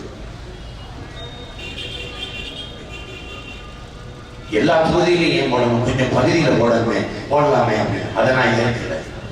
எதுவரை உன் மொழி நீள்கிறதோ அதுவரை உன் நிலம், எதுவரை உன் மொழி வாழ்கிறதோ அதுவரை உன் இனம். நிலமற்ற இடமும் நிர்வாண உடலும் உலகில் அவமானகரமானது என்று எங்கள் தலைவர் எங்களுக்கு கற்பித்தார். எனவே தமிழர் தேசிய மக்கள் எங்கெங்கு வாழ்கிறார்களோ அங்கெல்லாம் அவர்களுக்கு ஒரு அரசியல் வலிமை வேண்டும் என்று நாங்கள் முடிவு செய்துதான் அனைத்து தொகுதியிலும் போற்றோம். மற்ற கட்சிகள் எல்லாம் தலைவர்களோடும் கட்சிகளோடும் கூட்டணி, நாங்கள் மட்டும்தான் 8 கோடி தமிழர்களோடு கூட்டணி வைத்து களத்தில் நின்ற ஒரே அரசியல். அறிவிச்சிறந்த எனது சொந்தங்கள் புரிந்து கொள்ள வேண்டும். இங்கே இருக்கிற சிக்கல், அரசியல் இருக்கிற யதார்த்த சிக்கலை நாம் புரிந்து கொள்ள வேண்டும். ஒரு இஸ்லாமிய தமிழனை நிறுத்தினால் இந்து தமிழர் வாக்கு செலுத்துவதில்லை, ஒரு இந்து தமிழருக்கு இஸ்லாமிய தமிழர் வாக்கு செலுத்துவதில்லை, 2 தமிழருக்கு கிறிஸ்துவ தமிழர் வாக்கு செலுத்துவதில்லை, தேவருக்கு தேவேந்தர் செலுத்துவதில்லை, தேவேந்தருக்கு தேவர் செலுத்துவதில்லை, படையாட்சிக்கு பரவர் வாக்கு கொள்வதில்லை, படையருக்கு படையாட்சி கொள்வதில்லை. எப்படி தமிழனுக்கு அரசியல் அதிகாரம் வரும்? ஆனால் எல்லாரும் சேர்ந்து கருணாநிதி ஜெயலலிதா போடுறோம். இதான் பிரச்சனை. இங்க பிரச்சனை என்ன? இதுதான். சீமான் வந்தா என்ன ஆடுக, ராமதாஸ் வந்தா என்ன ஆடுக, திருமாவளவன் வந்தா என்ன ஆடுக, கார்த்திக் வந்தா என்ன ஆடுக, சரத்குமார் வந்தா என்ன ஆடுக. கருணாநிதி எவன் தமிழன் வந்தாலும் ஜாதி ஏற்கிறது, தமிழன் இல்லாத எவன் வந்தாலும் அப்படி தலைவனா ஏற்கிறது. இது ஒரு நோய். இந்த என்ன சாதின்னு கேட்கிற பழக்கத்தை கருணாநிதிக்கு ஆரம்பிச்சிருந்தா, எம்ஜிஆர் கேட்டிருந்தா, ஜெயலலிதா கேட்டிருந்தா, இந்த நாட்டை தமிழன் இல்லாத ஆண்டுக்கவே முடியாது. அங்க விட்டு எங்களை வந்து சொந்த பிள்ளைகளை நீங்க எல்லாம் என்னங்க, நான் வெறுப்புல ஒரு தடவை நான் சித்தாடுட்டேன், நாங்க எல்லாம் சித்தாடுங்க வாங்க உங்க வீட்டுல இருந்து வீட்டு வேலை குளத்து வேலை இருந்தா சொல்லி செஞ்சுட்டு போறேன்ட்டேன். மானம் கட்டங்கல இதை மாற்றணும், இதை மாற்றணும். என் நாடு என் மக்கள். அவன் வருவான். கருணாநிதி ஜெயலலிதாவும் சொல்றாங்க, விஜயகாந்த் கூட சொல்றாரு, இஸ்லாமிய கிறிஸ்தவர்களை சிறுபான்மை மக்களுக்கு நாங்கள் ஆதரவாக இருக்கணும். எவன் சிறுபான்மை? யாரு சிறுபான்மை? யார் சிறுபான்மை? இந்த மண்ணின் பூர்வீகுடி மக்கள் இஸ்லாமியர்கள். நாங்கள் இறை வழிபாட்டுக்காக ஏற்றிருக்கிற மார்க்கம் தான் இஸ்லாமிய ஒழிய மொழியால் இனத்தால் உலகத்தில் பெருந்த தமிழ் தேசியத்தின் மக்கள் 13 கோடி எண்ணிக்கை கொண்ட மக்கள். பெருமகன் ஐயா காகிதம் நடத்தி இந்திய பாராளுமன்றத்திற்கு தமிழை ஆட்சி மொழியாக கேட்டு குரல் எழுப்புகிறார். தமிழ்தான் ஆட்சி மொழியா இருக்கணுங்கிறார் இந்தியா ஆட்சி மொழியா. நீங்க இஸ்லாமியர் ஆகிட்டு நீங்கள் எதற்கு இதற்கு குரல் எழுப்புகிறீர்கள் என்று இஸ்லாமியர்கள் வழி இன்ப தமிழ் எங்கள் மொழி ஐயா காகிதம். அன்னைக்கு இல்ல ஹிந்தி தான் அதிகமான மக்கள் பேசுறாங்க, அதனால அதைத்தான் நாங்க ஆட்சி மொழியாக்குவோம். அப்படியே தேசிய பறவையா எதை வச்சிருக்கீங்கன்னு கேட்டாரு. மயில்.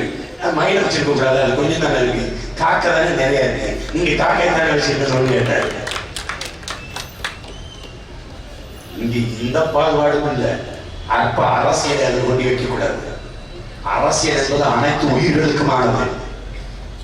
இந்த சாதி மத கடவுள் என்கிற உணர்ச்சிகள் மனிதனுக்கு மட்டுமானது. என் அன்பு தம்பி தம்பிகள் இடைத்தலைவர் பிள்ளைகள் தெரியாம புரிஞ்சுக்கணும். தாத்தா பாட்டி அப்பா பெரியப்பாவை கடத்திட்டு இருக்க அண்ணன் சொல்றது நீங்களாவது. அரசியல் என்பது அனைத்து உயிர்களுக்குமானது. என்ன அனைத்து உயிருக்கும் நீங்க கேட்கலாம். மாட்டுக்கு கோமாரி நோய் வருது, உடனடியாக மருத்துவ முகாம் போட்டு அதை காப்பாற்றணும், நம்ம போராடுறோம். அது மாட்டுக்கான அரசியல். புண்ணாக்கு தவிர்த்து விலையை குறைங்க, மாட்டுக்கு வளத்துக்கு விலையை குறைங்கிறோம், மாட்டுக்கான அரசியல். காடுகள்ல போறோம், சிகரெட்டை குடிச்சிட்டு போட்டுறாங்க, காட்டை எரிச்சிருங்க. காட்டுக்கான அரசியல். பாலத்தில் நீடித்தால வாட்டு போட்டத்தை குடிச்சிட்டு தண்ணி போட்டத்தை கீழே போட்டாதே, அது மானம் வரையாடும் என்று செமிக்காம செத்துடுங்கிறோம். அது மாட்டுக்கும் அந்த ஆட்டுக்கும் மானுக்குமான அரசியல். அரசியல் எல்லா உயிர்களுக்குமானது, அதை தெரிஞ்சுக்கிறோம். ஆனால் சாதி மத கடவுள் புணர்ச்சி ஒரு மனிதனுக்கு மட்டுமேயான, அனைத்து உயிர்களுக்குமான அரசியல் அற்ப மனிதனுக்கு மட்டுமேயான சாதி மத கடவுள் உணர்ச்சி கலக்கக்கூடாது. அது அரசியல் ஆகிவிடக் கூடாது நாம் துடிக்கிறோம். அதனாலதான் மதத்தையோ ஒரு சாதியையோ கடவுள் உணர்ச்சியோ அரசியல் செய்வதை நாம் இருக்கிறோம். அதை நுட்பமா விளங்கிக்கணும். நாம் தமிழர் கட்சி கூட கட்சியின் அரசியல் அனைத்து உயிர்களுக்கும், கட்சி அனைத்து மக்களுக்கும், தலைமை அதிகாரம் எப்போதும் தமிழருக்கு. அதான் இந்த கொள்கை நிலைப்பாடு. அதை புரிந்து கொள்வதை நம்பிக்குரிய மக்கள். எனவே பேரணிக்குரிய சொந்தங்கள், அறிவில் சிறந்த பெற்றோர்கள், தம்பி தம்பிகள், இதை நீங்கள் புரிந்து கொண்டு இந்த தேர்தலை எதிர்கொள்ளணும். வழக்கமா மற்ற கட்சிகளை போல மற்ற கட்சி அந்த தேர்தல் நீ நினைக்கூடாது. எனக்கு எல்லாரும் சொல்றான், பணத்தை கொடுத்தா ஏன்னா காசு வாங்கி போட்டுருவோம். நீ என்னதான் காட்டுக்கத்தா கத்துச்சிமா, பணத்தை வாங்கிட்டு மக்கள் ஓட்டு போட்டுருவாங்கிறாங்க.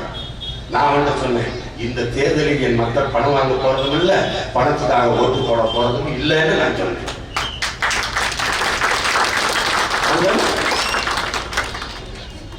தெய்வ திருமகன் ஐயா முத்துராமலிங்கத்தில் சொல்றாங்க, ஓட்டுக்கு காசு கொடுக்கிறவன் பாவி, அந்த காசை வாங்கிட்டு ஓட்டு போடுறவன் தேச துரோகிங்கிறாங்க. அந்த குற்றத்தை செய்ய போகிறோமா? அண்ணல் அம்பேத்கர் சொல்றாங்க, மதிப்பு மிக்க நம்ம உரிமையை சில ரொட்டி துண்டுகளுக்காக வைப்பது அவமானகரமானது. பேரறிஞர் அண்ணா சொல்றார், தங்கத்தை யாராவது தவிர்த்து விற்பானா? நீங்க தங்கத்தை தவிர்த்து விற்க போறீர்களா? என் தாய் தமிழ் சொந்தங்களை சிந்தித்து பாருங்கள். நான் சொன்னேன் அவர்களிடத்துல, என் மக்கள் பணத்தை வாங்கி கொண்டு வாக்கு செலுத்த மாட்டார்கள். ஏன்? என் மக்கள் என்னதான் வறுமையில, பசியில, ஏழ்மையில, பட்டினியில கிடந்தாலும் அவர்கள் ஆட்டை விற்பார்கள், மாட்டை விற்பார்கள், உழுது விளைக்கிற 4 காட்டை கூட விற்பார்கள், குடியிருக்கிற வீட்டை கூட அடமானம் வைப்பார்கள், நேசித்து கட்டி வந்த கொண்டாட்டி தாலியை கூட அடமானம் வைப்பார்கள். ஆனால் தன்மானத்தையும் பிறந்த இனத்தின் மானத்தையும் ஒருபோது அடமானம் வைக்க மாட்டார்கள் என்று அசைக்க முடியாத நம்பிக்கையில் அவர்களிடத்திலே நான் என் மக்கள் பணத்திற்கு வாக்கு செலுத்த போவதில்லை என்று உறுதிபட சொன்னேன். என் அன்பிற்குரியவர்களே, என் அன்பிற்குரிய சொந்தங்கள், இதை புரிந்து கொள்ள வேண்டும். புரட்சி என்பது ஒரு பொறி, ஒரு தீ. அது யாருக்கு தவித்து விடுவார்கள் என்று நீங்கள் சொல்ல முடியாது. உங்கள் முன்னால் எரிந்து கொண்டிருக்கிற இந்த நெருப்பு, இந்த சீமான் என்கிற இந்த மெழுகுவர்த்தி, இந்த தீக்குச்சி பத்த வைத்த புரட்சியாளர்கள் யாராவது? புரட்சி என்பது ஒவ்வொரு மனிதனின் காலடிக்கு கீழே காய்ந்த சங்குகளாக கிடக்கிறது என்கிறார்கள். ஒரு தீக்குச்சியின் உரசலுக்காக காத்துக் கொண்டு என்னை பொறுத்து பொருத்தி போட்ட தீக்குச்சிகள் யார்? என்னுடைய தாய்மொழி செத்துவிடக் கூடாது என்று செத்த புரட்சியாளர்கள் நடராஜன் சாலமுக்கு தொடங்கி பலை ஒளி பொறியவர்கள் அவர்கள் பற்ற வைத்த நெருப்பு. என் தம்பி அப்துல் ரவுப் பற்ற வைத்த நெருப்பு, என் அருமை தம்பி முத்துக்குமார் பற்ற வைத்த புரட்சி நெருப்பு, என் தங்கை செல்வடி பற்ற வைத்த புரட்சி நெருப்பு. ஈழ தாய் நிலத்திலே என் தாய் நிலம் இன்னொருவனுக்கு அடிமைப்பட்டு விடக்கூடாது என்று போராடி செத்த 50,000க்கு மேற்பட்ட மாணவர்கள் கொளுத்தி போட்டு புரட்சி நெருப்பு. இது எல்லாம் சேர்ந்துதான் இங்கே ஒரு மாபெரும் புரட்சியாக அரசியல் புரட்சியாக பற்றி எரிந்து கொண்டிருக்கிறது. என் அன்பிற்குரிய சொந்தங்கள், ஒரு சிமிடி விளக்கில் எரிகிற நெருப்பை வாய்க்கிட்ட ஊதுற காத்து அணைச்சிருச்சு. ஆனால் அதே நெருப்பு அடர்ந்த காட்டுக்குள் பற்றி பறந்துற போது எந்த காத்து ஊதி அணைக்கிறதோ அந்த காத்து ஊதி வளர்க்கிறது. இதுதான் புரட்சி, இதுதான் புரட்சி. தனி மனிதன் சீமான் சாலையில் நடந்தால் விபத்து, நாம் எல்லோரும் எழுந்து நடந்தால் போக்குவரத்து நிறுத்தம். இதுதான் புரட்சி. இந்த தத்துவத்தை புரிந்து கொண்டு தமிழ் தேசிய மக்கள் எழுந்து வர வேண்டும். ஒரு மாற்றத்திற்காக தன்னலமற்ற உண்மையின் நேர்மையாக இந்த மண்ணுக்கும் மக்களுக்கும் உழைக்க, ஊழல் லஞ்சமற்ற, பசி பஞ்சமற்ற ஒரு தூய அரசியலை இந்த மண்ணிலே படைப்பதற்காக, குறிப்பாக இளைய தலைமுறை பிள்ளைகள், என்னிலும் மேலாக மண்ணையும் மக்களை நேசித்து இருக்கிற என் தம்பி தம்பிகள் எழுந்து வரவில்லை, தன்னலமற்ற வரவில்லை. நாம ஒருத்தர் வாக்கு செலுத்தினால் என்ன ஆகிவிடப் போகுது என்று எண்ணக்கூடாது. இது கடமை, இது கடமை. நமக்கு கல்வி கொடுத்து, வேலை கொடுத்து, சம்பளம் கொடுத்து, நல்ல வாழ்க்கையை கொடுத்த இந்த நாட்டிற்கு ஒரு நாள் வரிசை நின்று வாக்கு செலுத்தாலும் தேசத்துரோக குற்றம் தான், தேசத்துரோக குற்றம். அதை செய்யக்கூடாது. உட்கார்ந்துட்டு வாக்கு செலுத்தாம நமக்கான தலைவனை, நமக்கான அடுத்த 5 ஆண்டு கால அரசியல் வாழ்க்கையை நாம் தீர்மானிக்காமல் வெட்டியா உட்கார்ந்து இருந்துட்டு நாடு சரியில்லை, அது சரியில்லை, இது சரியில்லை என்று புலம்பிக் கொண்டிருப்பது அர்த்தமற்றது. எனவே அறிவில் சிறந்த எனது தம்பி தம்பிகள், என் பேரன்பிற்குரிய பெற்றோர்கள், எங்கள் பிள்ளைகள் எங்களுடைய கனவை புரிந்து கொண்டு எங்களுக்கு வாக்கு செலுத்த வேண்டும். ஓடி கனவு கொண்டோம், அதை கூடி நிறைவேற்ற ஓடி வாரங்களின் உறவுகளை என்றெல்லாம் உங்கள் பிள்ளைகள் உங்களிடத்திலே வந்து நிற்கிறோம். பல திட்டங்களை வைத்திருக்கிறோம். என் தம்பி சிவசங்கரன் சொல்லியிருப்பார், நாங்கள் இந்த நாம் தமிழர் கட்சி மற்ற கட்சிகளை போல தேர்தல் அறிக்கை கொடுக்கவில்லை, ஆட்சியின் செயல்பாட்டு வரைவை கொடுத்திருக்கிறோம். தலைநகரை மாற்றுவோம், தமிழகத்தையே மாற்றுவோம் என்று 5 தலைநகரங்களை தமிழகத்தில் படைக்கிறோம். சென்னை துறைமுகம், கல்வி, திரைக்கலைக்கான தலைநகர், மதுரை மொழி கலை பண்பாட்டுக்கான தலைநகர், கோவை தொழில் வர்த்தகத்துக்கான தலைநகர், கன்னியாகுமரி தமிழரின் மெய்யிற்கான தலைநகர், திருச்சி தமிழரின் நிர்வாக வசதிக்கான தலைநகர், தலைமைச் செயலகம் திருச்சியிலே இருக்கிற 5 தலைநகரங்களை கொண்டு வளர்ச்சிக்கும் நிர்வாக வசதிக்காகவும் வளர்ச்சியை பரவலாக்குவதற்காகவும் 5 தலைநகரங்கள். உலகில் பல்வேறு நாடுகள் இதைத்தான் பின்பற்றுகிறது. ஊழல் லஞ்சத்தை ஒழிப்பது, வெளிப்படையான நிர்வாகத்தின் மூலம் ஊழல் லஞ்சத்தை ஒழிப்பது. அப்படி ஒரு நாடு உலகத்தில் இருக்கிறதா என்றால் இருக்கிறது, டென்மார்க். அந்த நாடு தன் வெளிப்படையான நிர்வாகத்தின் மூலம் ஊழல் லஞ்சத்தை ஒழித்திருக்கிறது. ஊழல் லஞ்சத்தை ஒழிப்பதற்கு உருவாவதற்கு பெரிய காரணம் கல்வி, மருத்துவம், வியாபாரமாக இருந்தது. வந்த உடனே கல்வி, மருத்துவம் இலவசம், பெற்று கொடுங்கள் பிள்ளைகள், கற்றுக் கொடுக்கிறோம் நாங்கள். சட்டம், கல்வி இலவசம். கல்விக்காக நம் பிள்ளையை நல்லா படிக்க வைக்கணுங்கிறதுக்காக காசு சேர்க்கணுங்கிற அவசியம் இல்லை. கல்வி இலவசம். மருத்துவம், தாய் தந்தைக்கு முடியல, பொண்டாட்டிக்கு முடியல, பிள்ளைக்கு முடியலன்னா எல்லா ஆஸ்பத்திரியில சேர்த்து வைத்தியம் பார்க்கணுங்கிற கவலையில முடிச்சு இலவசம். அதனால பணத்தை தேவைக்கு மீறி முறையற்ற வருமானத்தை பெற வேண்டிய தேவையில்லை. ஊழல் லஞ்சம் முக்கால்வாசி முடிஞ்சு. காவலர்களுக்கு 8 மணி நேரம் ஆண் காவலருக்கு பணி, பெண் காவலருக்கு 6 மணி நேரம். அரசு அலுவலகங்களில் அனைத்து பெண்களுக்கு 6 மணி நேரம் தான் பணி. மத்திய காவல் படைக்கு என்ன ஊதியமோ அதை தமிழ்நாடு காவல்துறைக்கு கொடுத்துறோம். காவல்துறையின் பணியை மாற்றிடும். இதுவரை இந்த காவல்துறை இல்லை, சீருடையை மாற்றிடும். காவல் நிலைய கட்டடத்தை மாற்றிடும். தூய வெள்ளையில கட்டடத்தை அடிச்சிடும். பார்க்கும்போது போலீஸ்காரர் நம்ம அண்ணன், தம்பி, உறவினர்னு நினைக்கிற அளவுக்கு உறவு காவல்துறையிலே காவல்துறையா மாத்திரம். காவல்துறையாக புரியல. காவல்துறையின் வேலை. எங்கள் தலைவன் தமிழீழ நாட்டின் காவல் படையை படைத்துவிட்டு அவன் பேசியது. போலீஸ்காரர்களின் வேலை குற்றவாளியை பிடித்து கூண்டில் நிறுத்துவதல்ல, குற்றவாளியை உருவாக்காத ஒரு சமூகத்தை உருவாக்குவதுதான் காவலர்களின் வேலை. இதுவரை இருக்கிற காவலர்களை விட்டுவிட்டு இனிமேல் எடுக்கிற காவலர்கள் 50,000 ஸ்பெஷல் போர்ஸ், பிரிவென்டிவ் போர்ஸ், குற்ற தடுப்பு காவல் படையை நாம எடுத்து அவர்களுக்கு ஒரு குற்றம், அங்க ஒரு கொலை, சாதிய பெருமைக்கு, மத பெருமைக்கு அல்லது ஒரு சொத்து தகராறு, கொலை நடக்க போகுது, ஒரு குற்றம் நடக்க போகுதுன்னா முன்பே உளவறிந்து அந்த குற்றம் தடுப்பதற்கு முன்பே, நடப்பதற்கு முன்பே தடுக்கிற காவல் படை. மறுபடி இன்னும் ஒரு சிறப்பு காவல் படை. போலீஸ்னா நெஞ்சு இழுத்துக்கணும், குடலை வெட்டிக்கணும், அப்படி உடல் தகுதியோட. அந்த தகுதி இல்லாத காவலர்களை 50,000 பேர் எடுக்கிறோம். சம்பளம் எங்கிருந்து கொடுப்பேன்னு கேட்கல, உலகத்திலே கடன் கொடுக்கிற அளவுக்கு வளரும். அதுக்கான வேலை திட்டம் அப்புறம் அது எல்லாத்தையும் இங்கே பேசிட்டு விடிய பேசிட்டு இருக்கணும் அப்படின்னா அப்ப என்ன செய்யறோம்? அந்த காவல் படையில 4 அடி உயரத்துல போலீஸ், ஒழியா ஓமக்குச்சி மாதிரி இருக்கிற போலீஸ். எங்க இருப்பான்னு தெரியாது. இதுக்குள்ளே 10 பேர் உட்காந்துருப்பான். உனக்கு போலீஸ்னே தெரியாது. நீ எந்த தவறும் செய்ய முடியாது. ஏன்னா எல்லாத்தையும் கண்காணிச்சுட்டு இருப்பேன். வீட்டை விட்டு வெளியில வந்து 2 கண்ணு பார்த்துக்கிட்டே இருக்கும். எல்லாம் கேமரா, முழுக்க கம்ப்யூட்டரைஸ், எல்லாம் கணினி மயமாக நிர்வாகம். உன் ஊர்ல இந்த திண்டுக்கல்ல நத்தத்துல இந்த இடத்துல 200 குடும்ப அட்டைக்கு ஒரு 200 அட்டைக்கு ரேஷன் கார்டுக்கு ஒரு கடை வச்சுருவேன். அங்க ரேஷன் கடையில கேமரா வந்துடும். அங்க எல்லாம் முறையா பார்த்துட்டே இருக்க முடியும். வீட்லயே உங்களுக்கு தெரியும் 200 மூட்டை அரிசி இருக்கு ரேஷன் கடையில். நேரம் வந்து எத்தனை மூட்டை கொடுத்துருக்கான், எத்தனை மூட்டை கொடுத்துருக்க எல்லாருக்கும் தெரியும். ஏன் ஒரு அரிசி கூட இருக்க முடியாது, ஒரு அரிசி கூட இருக்க முடியாது. அங்க மக்கள்கிட்ட எப்படி நடந்துக்கிறான், வாங்கம்மா உட்காருங்கம்மா, என்னம்மா வேணும், ஒரு அரிசி, வெள்ளம் எவ்வளோமா, வெள்ளை சர்க்கரை தடை செஞ்சிடும். பனை வெள்ளம், பனங்கருப்பட்டி, நாட்டு சர்க்கரை மொந்தம் தான், அதான் ரேஷன்ல போடுறோம். சீனியை தடை செய்யலாம். ஏன்னா நம்ம தமிழனுக்கு ஒரு நோய் இருக்கு, வெள்ளையா இருக்கணும்னா பண்ணி வச்சிருவான். அவனுக்கு நடிகை எவனா இருந்தாலும் வெள்ளையா இருக்கணும். கருப்பா இருந்தா பிடிக்காது. வெள்ளை சர்க்கரை தான் பூரா சர்க்கரை நோய் வந்து சாகுற. அதனால அதை தடை செய்யறோம். இது எப்படி செய்யறாங்கன்னு தெரிஞ்சா நீ சீனி ஊற்றி சாப்பிட மாட்டேன். மனித எலும்பு இல்லாம இதை சீனியை செய்ய முடியாது. சுடுகாட்டில் போய் எலும்பு எடுத்துட்டு போய் தான் செய்யறான். அதுக்கு மேலே நீ திங்கினா நான் பொறுப்பு இல்லை, நான் தடை செய்யறேன். இல்ல நான் சாப்பிட்டு பழகிடுச்சு, நான் கட்டாயம் சாப்பிடுவேன்னா 2 மடங்கு வரி, 10 காசுனா 20 காசு வரியை போடுவேன். சாகரதான் அடிச்சுக்கு எனக்கு வரி கட்டிட்டு 2 மடங்கா வரியை போட்டு விட்டு போடுவேன். எல்லாம் முறையா மக்களை எப்படி அந்த ரேஷன்ல கடையில அரிசி போடுறேன்னு பழகுறான், எல்லாம் வெளியில தெரியும். காவல்துறை 1 பைசா லஞ்சம் வாங்க முடியாது. இப்போ ஒரு நத்தம் சாலை போடுறதுக்கு, ஒரு கல்லூரி கட்டுவதற்கு 500 கோடி ஒதுக்குறேன், 300 கோடி ஒதுக்குறேன்னா மருத்துவக் கல்லூரிக்கு 300 கோடி அரசு ஒதுக்கி இருக்குன்னு இந்த 3 வயசு பிள்ளைக்கு தெரியும், பாத்துக்கு எல்லாம் தெரியும். ஐயா திட்டானா ஐயா திட்டான் 50 ரூபாய்னு அடிச்சிடலாம், காலையில வெளியே போடான்னு வச்சிடும். மக்களுக்கே தெரியுதான் மக்களாட்சி, வெளிப்படையான நிர்வாகம், எல்லாம் தெரியும். சீமான் எங்க போயிட்டு இருக்காரு, யாரோட போயிட்டு இருக்காரு, எங்க நிற்கிறார், எல்லாம் தெரியும். அந்த ஆட்சி தான் ஊழல் லஞ்சமற்ற ஆட்சியாக இருக்க முடியும்.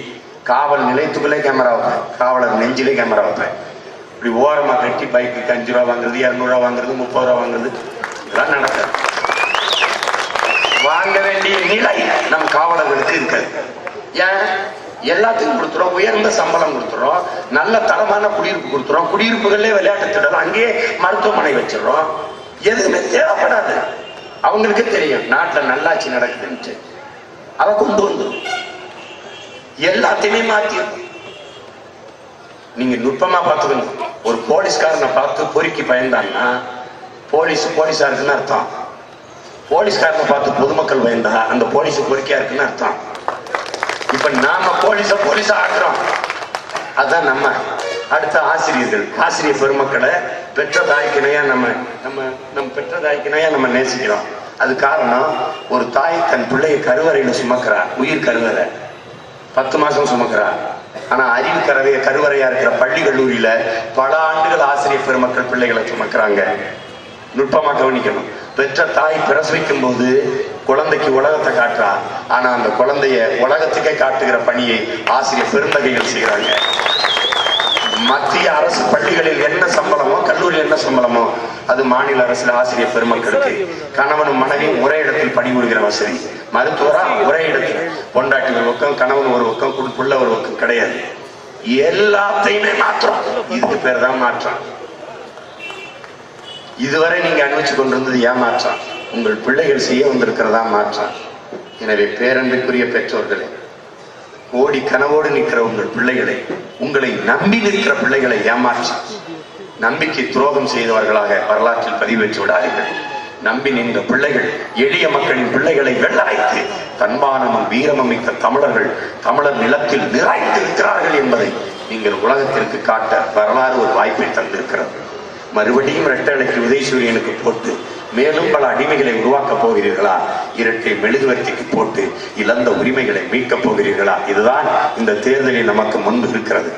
மறுபடியும் என் அன்பிற்குரிய சொந்தங்களே, அந்த தவறை செய்து விடாதீர்கள். நமது சின்னம் இரட்டை மெழுகுவர்த்தி. இந்த உங்கள் பிள்ளை சிவசங்கரன் அவர்களுக்கு, என் அன்பு தம்பி, என் ஆர்வம் உள்ளவர் சிவசங்கரன் அவர்களுக்கு இரட்டை மெழுகுவர்த்தி சின்னத்திலே வாக்கு செலுத்துங்கள். உங்கள் மகன் தலைவன் என்றோ வேட்பாளர் என்றோ இங்கே வரவில்லை, உங்கள் பிள்ளையாக, உங்கள் உடன் பிறந்தவனாக வந்து நிற்கிறான். இவனுக்கு இரட்டை மெழுகுவர்த்தி சின்னத்திலே வாக்கு செலுத்தி வெல்ல வையுங்கள். எங்களின் வெற்றி உங்களின் வெற்றி, நமது இனத்தின் வெற்றி, நமது வெற்றி. நான் ஜெயிக்க போவதில்லை, என் தம்பி ஜெயிக்க போவதில்லை, நாம் எல்லோரும் இணைந்து வெல்லப் போகிறோம், ஜெயிக்க போகிறோம் என்பதை கவனத்தில் வைத்துக் கொண்டு வாக்கு செலுத்துங்கள். நீங்கள் எடுக்கும் முடிவு நம் இனத்தின் விடிவு. நம் ஒவ்வொரு வாக்கும் நம் இனம் காக்கும், மண் காக்கும், தமிழர் மானம் காக்கும். நாம் தமிழர் கட்சிக்கு வாக்களியுங்கள், நாளைய தலைமுறைக்கு வாழ்வழியுங்கள். ஒரு மாற்று அரசியலுக்காக வாக்களியுங்கள், மான தமிழினத்துக்கு வாழ்வழியுங்கள். என் பேரன்பிற்குரிய பெற்றோர்களே, இது மாற்றத்திற்கான எளிய மக்களின் புரட்சி எப்போதும் வெல்லும், நாளை மலரும், நமது அரசு அதை சொல்லும். நன்றி, வணக்கம்.